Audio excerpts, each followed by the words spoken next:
Hello, thank you for joining for another myFootpath interview. We enjoy bringing in experts in the field to help us contribute to the body of knowledge on different enrollment issues. Today, our discussion will be based upon a recent UPSIA MEMS presentation by Justin Worley of Oklahoma State University and Amanda Turner, the University of Massachusetts Lowell. And their session was titled Boosting Enrollments and Educational Equity, the Win-Win Value of Collaboration with Community Colleges and Technical Schools. I'm Dr. Luke Schultheis, your host and a senior advisor to myFootpath. And, Amanda and Justin, today there is been a shift in post-secondary enrollment. A lot of schools are suffering. Over at myFootpath, the goal is to bring back adults who have stopped out from institutions. There are 40 million of them, in fact, and they work to bring those back to the native institution, being that there aren't many new enrollment markets left anymore. It's declining. The number of schools, for the most part, remains steady. You have both embarked upon, through your respective institutions, a different market, and that is, as the title mentions, collaborating closely with some partners that are in your regions. So today's discussion is really focused on, we'll call it that front end of enrollment. Maybe we'll kick it off, Amanda, if you describe a little bit about your school and where you're finding some of these students within your region. Yeah, thanks, Luke. So I work for the University of Massachusetts Lowell. We're about 35 miles north of Boston. I'm part of our graduate online and professional studies unit. So UMass Lowell is a traditional 4-year public institution. We also offer graduate programs both at the master's and PhD level. And so my role is specifically working with our online degree completers, non-traditional students for the most part, though we are seeing some shifts and some more traditional age students interested in online or a hybrid educational experience. But for us, the state of Massachusetts has been doing some really amazing work in incentivizing attendance at our 2-year schools, our community colleges, through grant opportunities originally aimed at folks that were over the age of 25 that had not previously earned an associate's degree. But now they've made public community college free for all, which is fantastic. It's an excellent opportunity for folks living in Massachusetts, but it also sort of it draws from what was already a shrinking pool of student population in the state. And so our goal with our partnerships with our 2-year schools is to ensure an equitable experience for those that are getting their associate's degree at the 2-year schools, ensuring they have a seamless transition onto the 4-year if a bachelor's degree is their ultimate goal. Great. Justin, take us through a little bit of the big picture of your situation as well, please.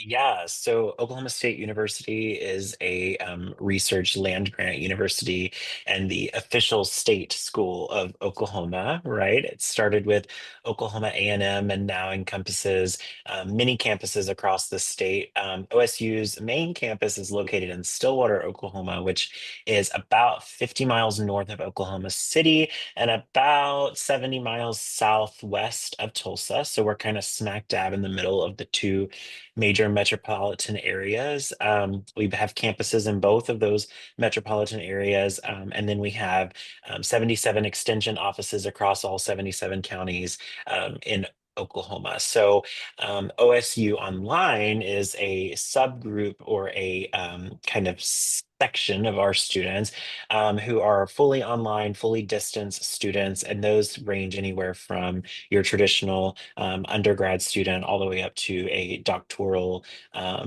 program. We have quite a few fully online doctoral programs. So we have all the range, and we're trying to step into the realm right now of micro-credentialing in terms of creating some 4-credit undergrad certificates, which is something kind of new that we're piloting. But we saw that there was kind of a need in Oklahoma in general for a continuing push to streamline the path to higher education. In Oklahoma, we have a very, I wouldn't say the most compared to University of Massachusetts and Massachusetts, we don't have the most comprehensive grasp on how to get students from high school classrooms to higher education.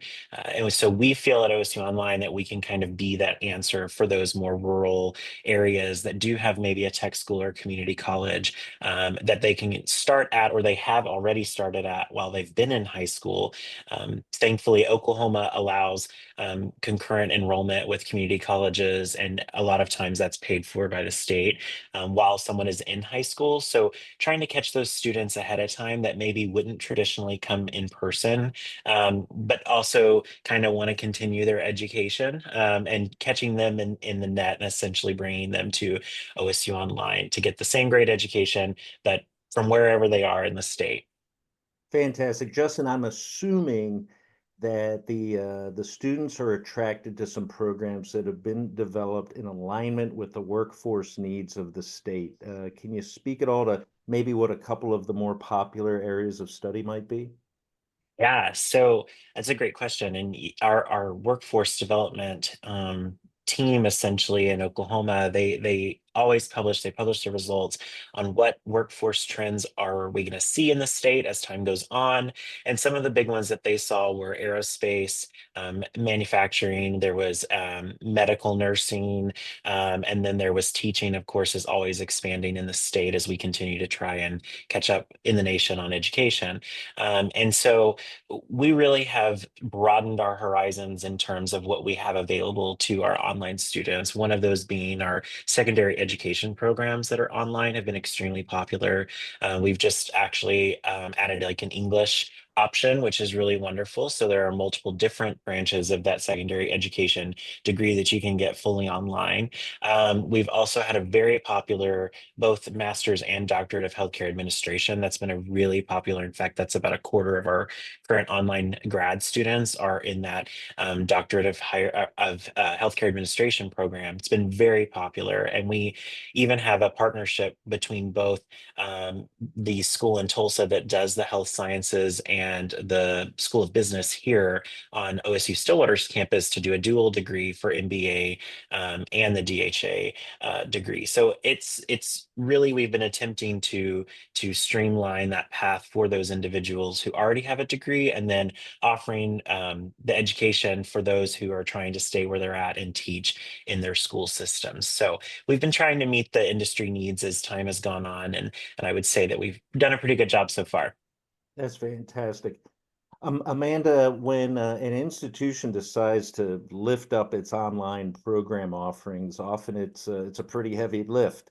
And at times, I know from some research we've been conducting recently, there may be some tranches of faculty who are resistant to offering programs online for a number of different reasons. Your institution's invested, as has Oklahoma State, in expanding the programs.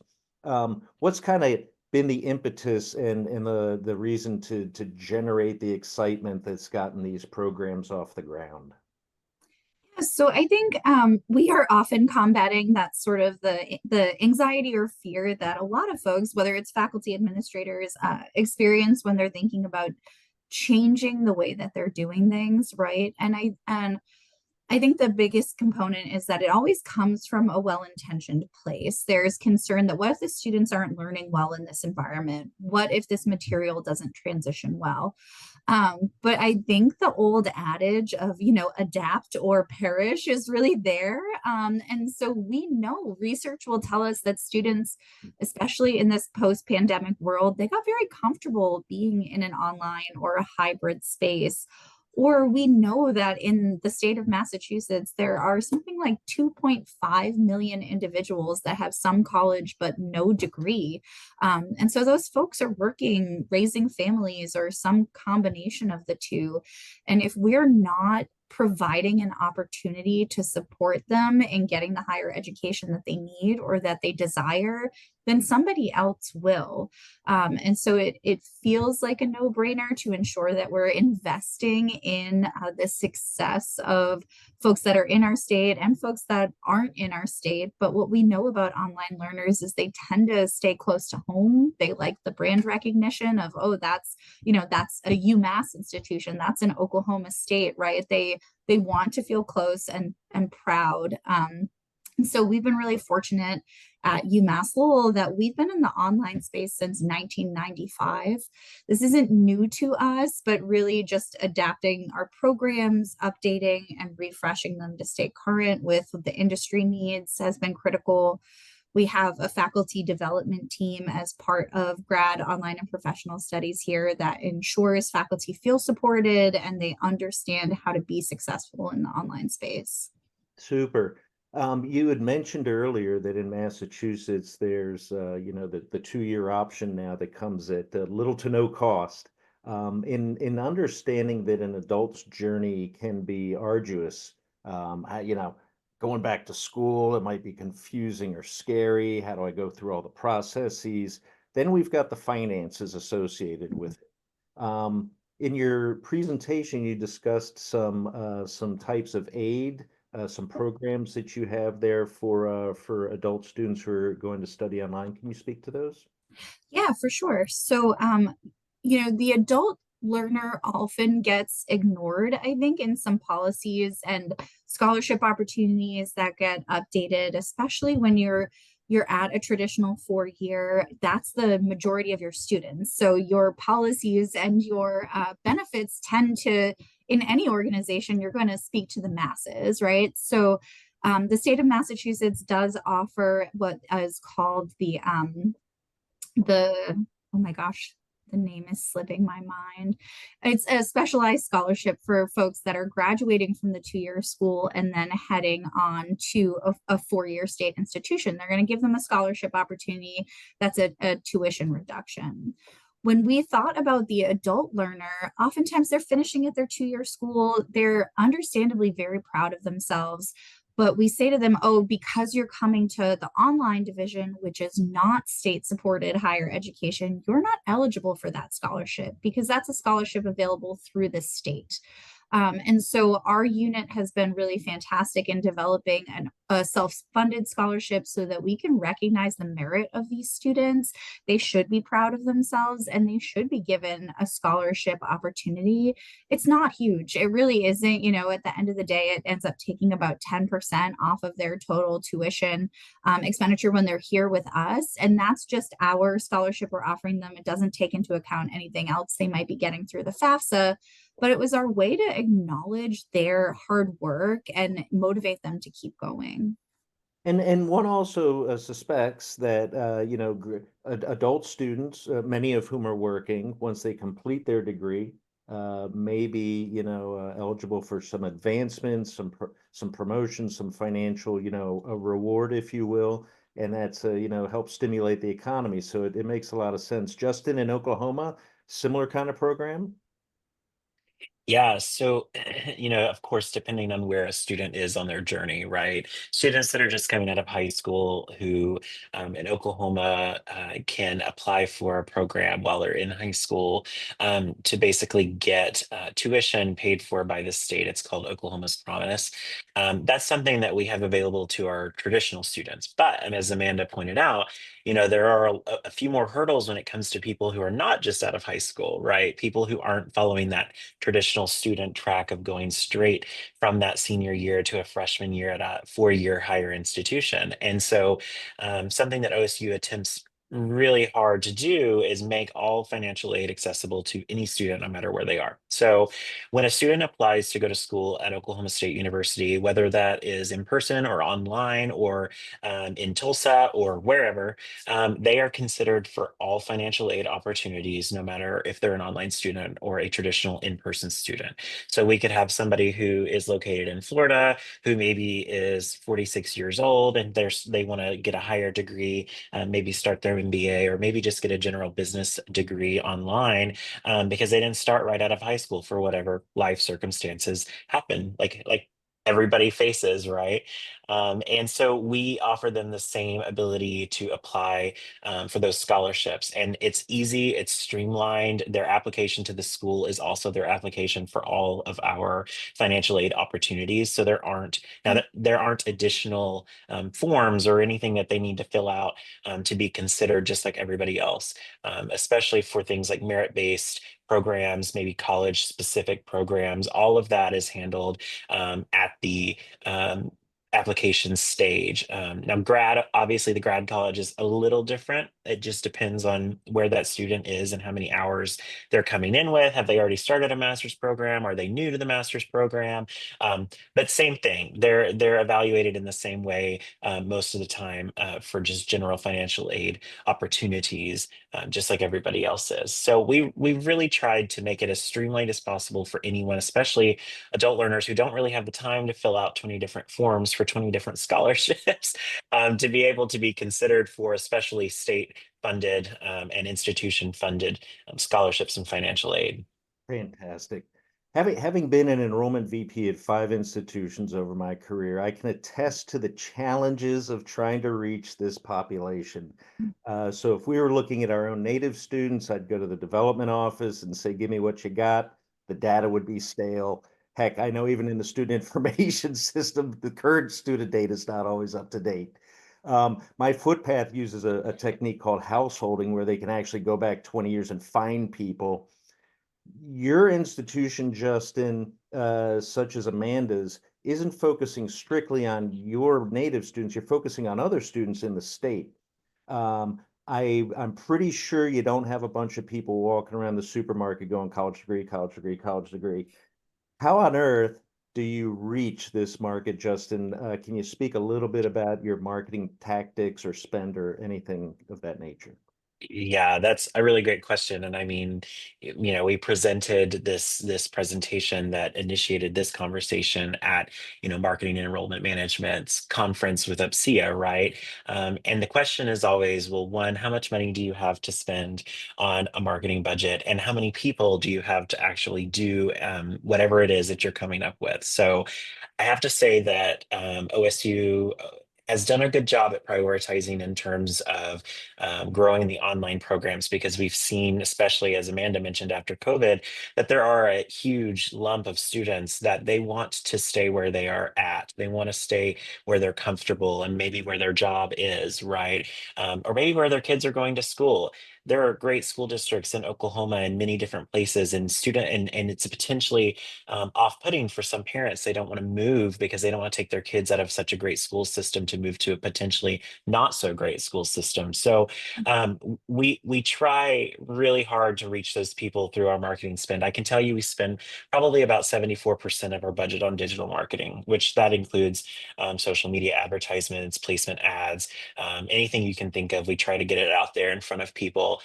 We do a lot of targeting specific audiences. We've really narrowed down those people that we find to be the cream of the crop in terms of yield and ability to fill out that RFI and actually get some movement instead of just casting a super wide net. When I first started, we were just kind of generically throwing things out there, hoping that we would catch some students. But as time has gone on through our marketing contracts, we've done a lot of research with them on what student are we trying to go after? Are we looking at high income families? Are we looking at low income families? Are we just looking at young adult families who are in the higher income brackets who like to watch Disney Plus sometimes? It's really interesting when you get down into it. And as a marketer, I get really excited about that stuff because it's fascinating to see all of the correlations between what your students do in their free time and how that maybe translates over to getting a degree. We've found recently that we have advertisements with the slogan "Press Play" are doing really well with our young adult group. And for non-marketers, that sounds like really dumb. Like, why are you so excited about 2 words like press play? Well, those students right now, those young adult individuals who don't have a bachelor's degree, or maybe even do have a bachelor's degree but haven't started a higher degree, they're watching Twitch, they're playing video games. And by using language that correlates to the things that they are doing in their free time, it already creates this bond that we understand them. We understand what they like to do, and we will continue to understand you as you come to school here. And so that's been one of our most successful ad campaigns, is just the press play targeting towards young adults who don't have a higher education and who play video games and watch Twitch. You would be surprised what you learn about your student populations when you dig really deep into that. That's great. And I have no idea what Twitch is. To us old people, it's like, chicken snapping or something. Amanda, similar or different approach? No, very similar to what Justin was mentioning. Geo-targeting audiences has been a huge help, especially with our focus on the community colleges. It makes it a little bit easier because we know exactly what that geo-target is. When we look at our data, our students that are most likely to enroll and persist are the folks that have been in the Massachusetts 2-year institution. And what we're seeing now is that those folks that we offer our scholarship to are statistically more likely to enroll in courses here with us.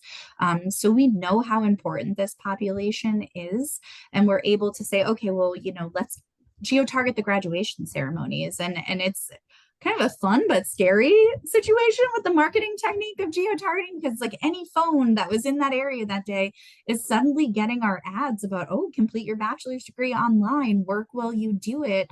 And it's like, oh, my mom attended my graduation. Now she's seeing ads for UMass Lowell, and now she's telling me about it, right? So the digital marketing space is critical, and it's really where we find our folks.